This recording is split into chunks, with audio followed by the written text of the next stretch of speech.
Step 20, checking the patient out. Meet Kathy Abernathy and Teresa Cook, who work at our front office. And step 20, the patient goes to Kathy for checkout.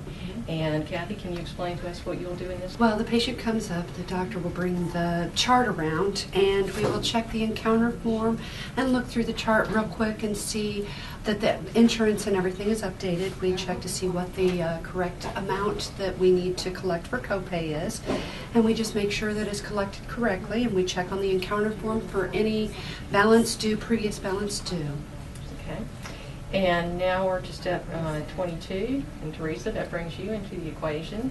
Can you tell us what that step is about the prescriptions and e-prescribe? If any prescriptions are written by the doctor for the patient, we will actually take those and we copy them and put them in the chart, and so that if anything is needed from the pharmacy, we'll have something to check on. We also send them to e-prescribe through the internet so that they are prescribed at the pharmacy. So you had to be trained on the internet application called e-prescribe and know how to access it, log into it, use it, so forth. Okay. All right. How many minutes does the checkout process generally take? It varies. It varies if there are outside scheduling that we need to take care of. We might have to fill out a lab sheet. It can last anywhere from, 3 minutes to 10. Okay. And Teresa, how about you with the prescriptions? It's the same thing. It can be anywhere from 3 to 10. Of course, if you have little talkers, we try to. Sometimes, yes, they like very, to visit. They like to visit with us, but anywhere from 3 to 10 minutes. And then at the end of the day, the front desk staff totals all the super bills for the day and sends them to the billing department. And that's where we're going next. Step 24, now we're in the billing department. I'd like to introduce Tammy Lenhart, who's not only our director of billing, but co-founded our consulting firm with me 8 years ago. Tammy, thank you for helping us with the video today. You're welcome. And since you're the expert in this area, could you explain what your background is and what do all those letters behind your name mean?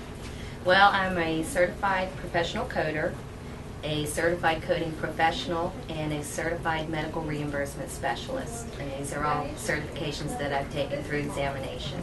And why would an internist like Dr. Merrick need someone with your expertise? Mainly to keep them within compliance, coding issues, and billing issues, to keep them out of trouble. Okay. And what happens if they're not in compliance? They would be prone to audit by the OIG, CMS, any of the individual insurance companies, possibly penalties involved. Okay. So if you don't mind, would you run through the next 6 steps for us, step 24 through step 30? Well, step 24, a coder should check the coding of the services that were submitted by the doctor, including correct diagnostic coding to support medical necessity and the service that was rendered. Coding audits can be done pre-payment or post-payment. It doesn't really matter when they're done, but that they are done.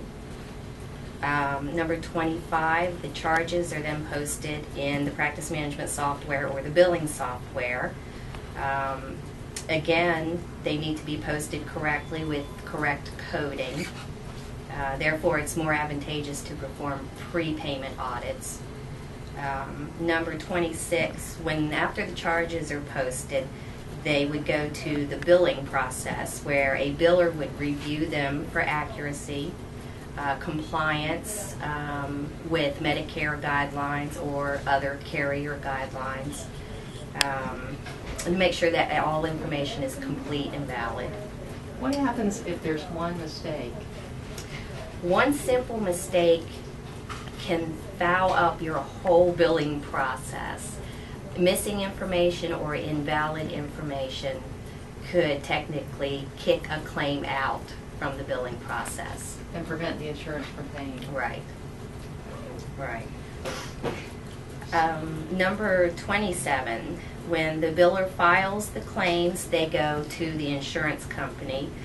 This normally goes through the billing software, the practice management software, normally to a clearinghouse.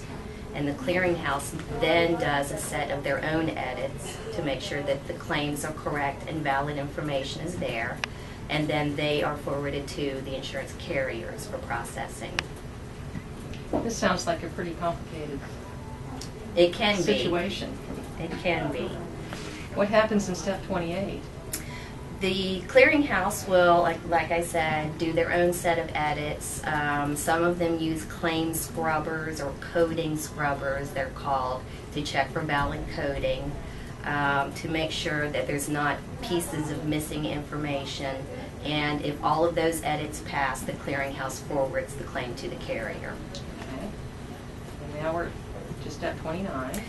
Okay, 29, after the claim is processed and if approved for payment, Medicare holds payment for 13 days, which is federally mandated, and then releases payment on the 14th day. And that's assuming that your claim does make it to the process, through the billing process, and gets through their edits. And then we get to step 30. What happens if a claim is rejected? Rejected claims are returned or kicked out. They don't make it into the processing portion of the carrier. So if they're missing an ID number or a group number, or maybe the number's invalid, it doesn't match the patient's name, it will not pass the edits and the carrier will kick it back. So it goes back to the clearinghouse. I imagine you have staff that assists you with following up claims. Yes. Let's meet one of those. We're going to meet Bev Smith, who works in the insurance and billing department with Tammy. Meet Bev Smith.